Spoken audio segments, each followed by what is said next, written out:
So, ang gagawin natin ngayon ay simple navigation bar, katulad nito. May nag-request kasi na gumawa ako ng tutorial tungkol dito at ipapaliwanag ko kung paano siya ginawa. To. Simple lang siya, napakasimple lang talaga. Magsimula na tayo. Simulan natin gumawa ng folder. Mag-open na lang muna tayo ng Visual Studio Code. Yan. Open na natin. Huwag na natin to i-close kasi gagamitin natin to para maging reference mamaya.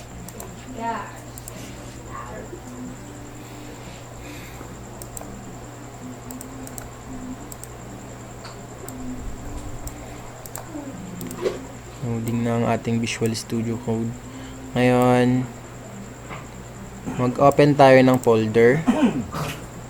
Ngayon, dahil wala pa tayong folder na nagagawa, gawa muna tayo ng bago. So, ang ipangalan natin, Simple Navigation Menu.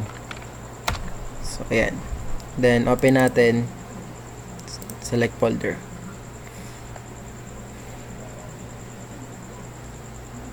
So, ayan. Nandito na tayo ngayon sa ating folder. Nasa loob na tayo ngayon. I-close ko lang to. Then, open tayo ng gawa pala tayo ng HTML file natin. So, index.html.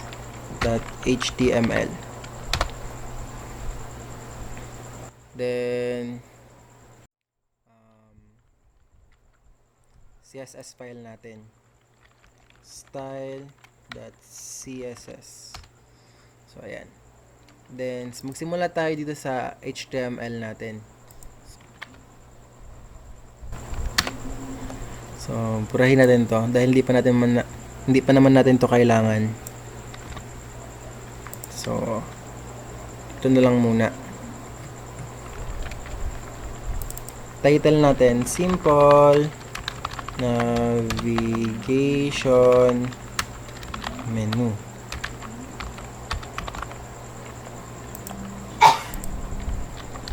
Ayos lang natin. Then, simula tayo dito sa nav natin. Sa loob ng nav tag natin, gagawa tayo ng div. Ayan, div. Tapos, lagyan natin ng class para mabilis siyang targetin mamaya pag i-design na natin. Then, lagyan natin ng class na logo. Tapos ito yung maglagay mo tayong a tag dito. Then, logo name. Wag na yan. Dito pala sa labas. Logo name. So, kung dyan nyo gustong ilagay yung logo. Kahit anong gusto nyo ilagay na content dyan, pwede. So, dahil ano pa lang naman to, practice lang naman. Yan na muna. Then, yung ating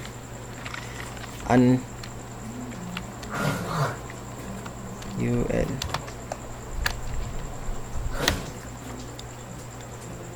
Yan. Then, yung list natin. UL. Yan. Tapos, yung A. Anchor tag. List tag. Then, lagay naman natin yung home. Sige, kahit ano na pala, ganyan. Para mabilis. Dahil tamad ako mag-type. Then, ito yung blog. Manghula na tayo ng ilalagay natin kasi practice lang naman to. Nagpa-practicean lang naman natin to. Tapos, feedback.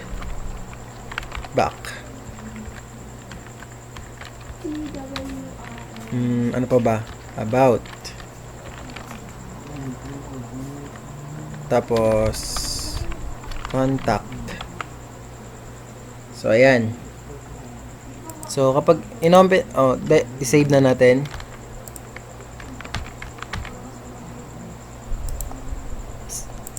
Then, i-open na natin yung file na ginawa natin. So, nandito siya sa labas. Open. Tapos, open natin tong index.html natin. So, open with Google Chrome kung hindi pa naka-default sa inyo. So, sa una, ganito yung itsura niya. Ganito yung itsura ng ating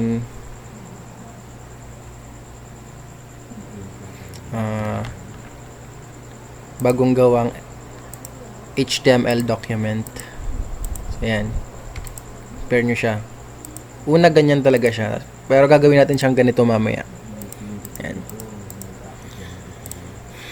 So, dito na tayo ngayon. Saan natin siya? Ano ba to? Iliit lang natin siya.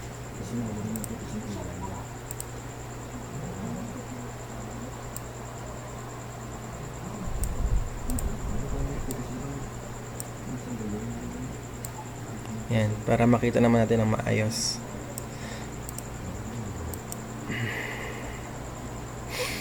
Then, lipat naman tayo sa CSS file natin. So, bago muna ang lahat, i-link muna natin sila. So, link. So, ang pangalan ng CSS file natin ay style.css. So, ganyan. Then, pwede na tayo mag-start na maglagay ng style natin. So,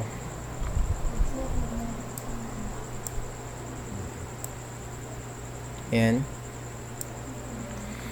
Unang-una, gagawin natin, i-reset muna natin siya. Kasi meron pa siyang, meron siyang default na margin dito sa taas. So, para maayos lang, tanggalin natin yung default margin niya. So, asterisk. Ibig sabihin yan lahat, isa-select natin yung buong document. Then, so, ganito lang yan. Margin, set natin siya 0. Then, yung padding, meron din yung padding, set natin sila lahat sa 0. Yan. So, yan, naset na natin yung ating margin and padding. Save natin yan. Then, pag nirefresh natin yan, ganito. Yun, nakita nyo, kung makikita nyo, sumagad na siya dun sa dulo. Susunod naman na gagawin natin, dun naman sa buong body naman niya, gusto ko, yung simula dito sa body niya, hanggang dito, yung nasa loob nun, lahat, yung font family niya ay Roboto. So, yun ang gagawin natin. So, paano ba yun? Ganito lang yan. Select na, targetin lang natin yung body. Then, font, family, hanapin natin yan. Then, Roboto,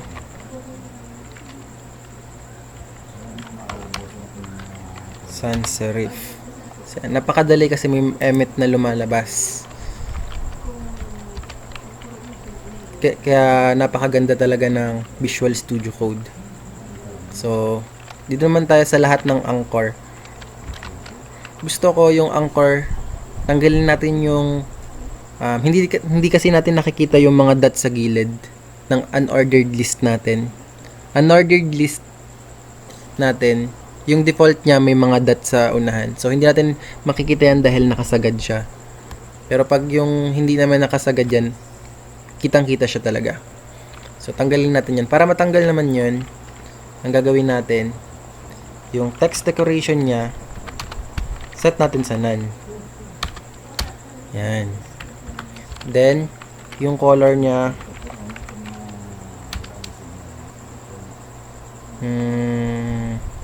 gusto kulay white. Yan. Set natin siya white. So, save natin yan. Then, refresh natin to. So, yan. Hindi natin siya makikita kasi naka-white yung font niya. Yung kulay ng font niya, naka-white. So, doon naman tayo sa navigation bar. So, yung buong navigation bar naman, ito. Yung nasa loob naman yan. Yung buong yan. Lagyan naman natin siya ng style. So, para ano yon, lagyan muna natin ng class tong knob natin. Kasi hindi rin ako sanay. Ay, ID na lang pala. Navbar. So, ganyan. Para sanay lang kasi talaga ako. Hindi ako sanay pag hindi na nilalagyan dahil so, navbar. So, paano ba? ID. Yan. Navbar. Yan. Then, position natin ay sticky. Gusto ko lang siyang sticky. Ay, static to nilagay ko. Ulitin natin to. Sticky. Then, yung width naman natin, gusto ko 100% siya. 100%. Yan. Pwede kang gumamit na unit ng percent dito. Then, yung height naman natin, pero madalas ang ginagamit na unit dito na para sa mga sukat, yung pixel. So, dito, 50 pixel yung taas niya. Mula dito hanggang dito lang siguro yun. Yan, mga ganyan. Siguro, ayan. Then, ano pa ba? Background color. Background color niya ay RGBA. RGBA. Yan. So, set natin yung red na 100. Tapos, 88 yung green. Tapos, 62. Yan. Save natin yan. Tignan natin kung may mangyayari. So, wala pa din. Bakit? Pa natin.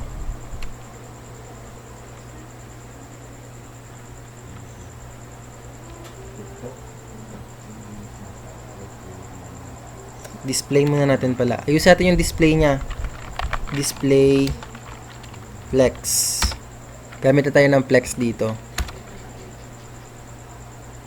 Then, wait nga lang para makita natin na mabuti. Palitan lang natin siya. Gawin natin siyang black. Yan. Refresh natin. So, yan. Eto, drawing ko muna ulit para makita nyo lang siya. Yan. So, yan. Tanggal na rin yung underline niya dahil yan dito sa text decoration niya.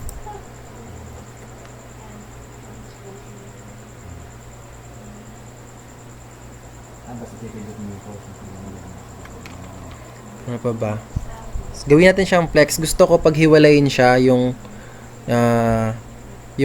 menu niya tsaka yung logo. So, ang gagawin ko naman, display natin siya, flex.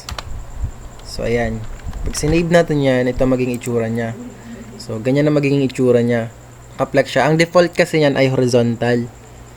So, pag gumamit kayo, tsaka tandaan nyo pala, pag gumamit kayo ng flex, yung nasa loob ng navigation bar, kasi dito tayo gumamit ng flex dito sa loob ng navigation bar. So, yung mga laman niyan, magiging siyang flex item. So, ito, ang logo name, tapos itong mga menu niya, ito na yung naging flex item natin. So, ang default niyan, horizontal. Then, paghihiwalayin natin siya, gusto ko may space. May space dito. Gusto ko dito sa magkaiba lang side sila. Ang gawin natin, gagamit tayo ng justify content. Gusto ko space between. So, save natin, then refresh. So, ganyan na maging itsura niya. Yan. So, next naman. Ang gagawin naman natin yung sa logo. So, gamit ko yung class. So, ang gagamitin ko ay .tuldok. Yan. Gumamit ako ng class. So, ang gagamitin ko ay tuldok. Kapag ID, number sign. Hindi hashtag.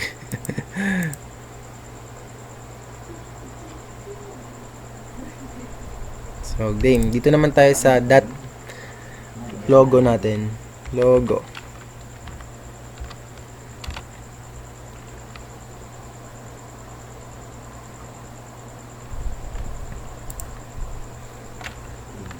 Yan. Ang logo naman natin ay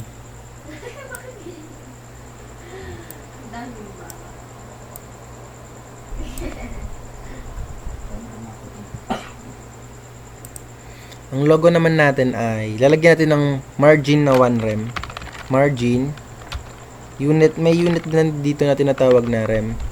Pero hindi ko lang sure kung ano equivalent yan. Pero tingin ko, wait lang ha. Mamaya titignan natin kung ilan equivalent yan. 1 rem. So, save natin yan. Then refresh natin kung anong mangyayari. So, ayun. Napunta siya sa medyo gitna. 1 rem dito sa taas. Then 1 rem dito. Pwede mo rin gawin ganito. 1 rem. Ctrl S. Pag ni-refresh mo, parehas lang yung nangyari. So, dito, sa unang unit na nilagay natin, ang ibig sabihin niya sa top. Then, at top and bottom, tapos ito naman sa left and right. So, pwede mo din gawing 4. Sabihin mo ng 2 rem. Then, 5 rem. Refresh natin kung ano mangyayari. So, ganyan ang itsura niya. Bali, ang pagkakasunod-sunod dito ay sundin mo lang yung count clockwise. So, ito yung top, right, bottom, then left. So, ganun lang siya. Balik natin sa dati. Save natin. Refresh natin to. So, ibalik lang natin siya. Then, next. Pupunta naman tayo sa UL.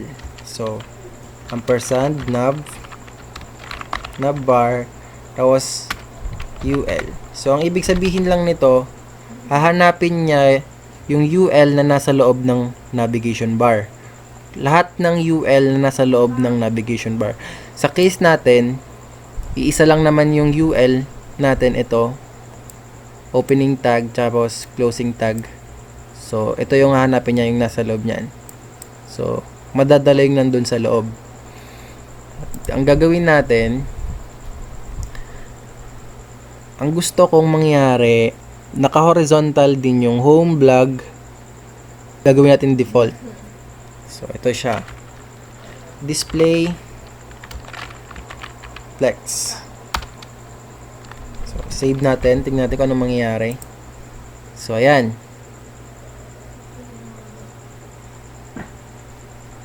Ay, hindi natanggal yung ating list style pala ang tawag dito, hindi text decoration. List style pala siya. So, ang gagawin natin, tanggalin natin siya. List style equals to none. Then, refresh natin. So, ayun, natanggal na yung list style natin. Default niya kasi dot. Yung default niya. Tanggalin lang natin yon. Then, lagyan natin siya ng margin na 1 rem.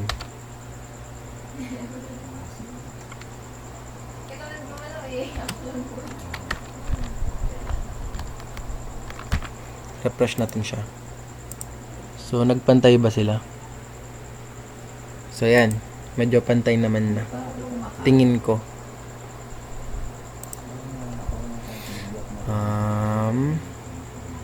Ganon.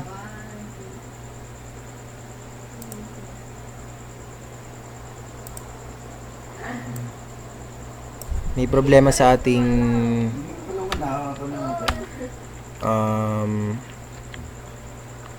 RGBA.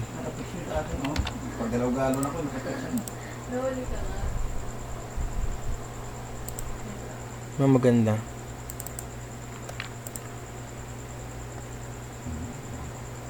Mali.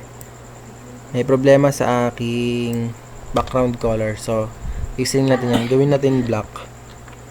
%000. Ayan. Save natin. Then, refresh.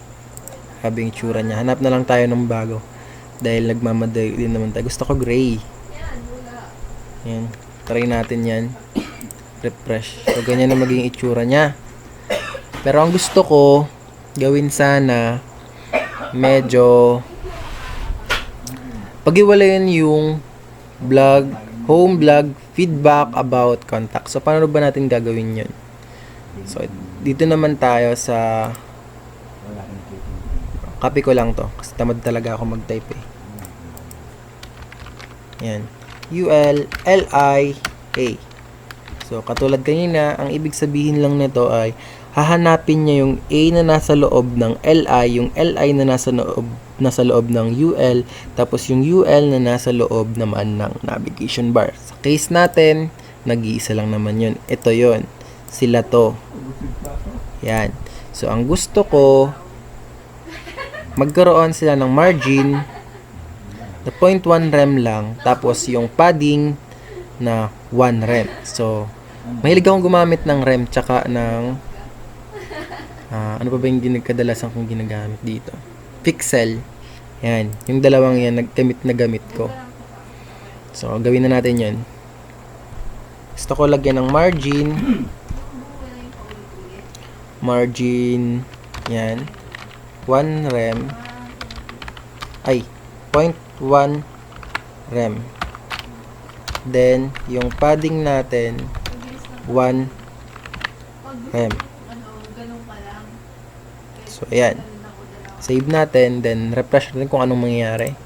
So, ganyan na. Medyo hiwa-hiwalay na siya. So, ayan. So, ayan guys. Tapos na. So, gusto ko lang pala sanang palitan lang natin to ng white. Yung font color natin siya. Ayan. Control S. Control S. Then, refresh natin. So, ayan. So, ayan. Tapos na natin yung ating simple navigation menu. Sana nagustuhan nyo. And sana naintindihan nyo din. Sana may napulot kayong kahit konti. So, yun lang. Salamat.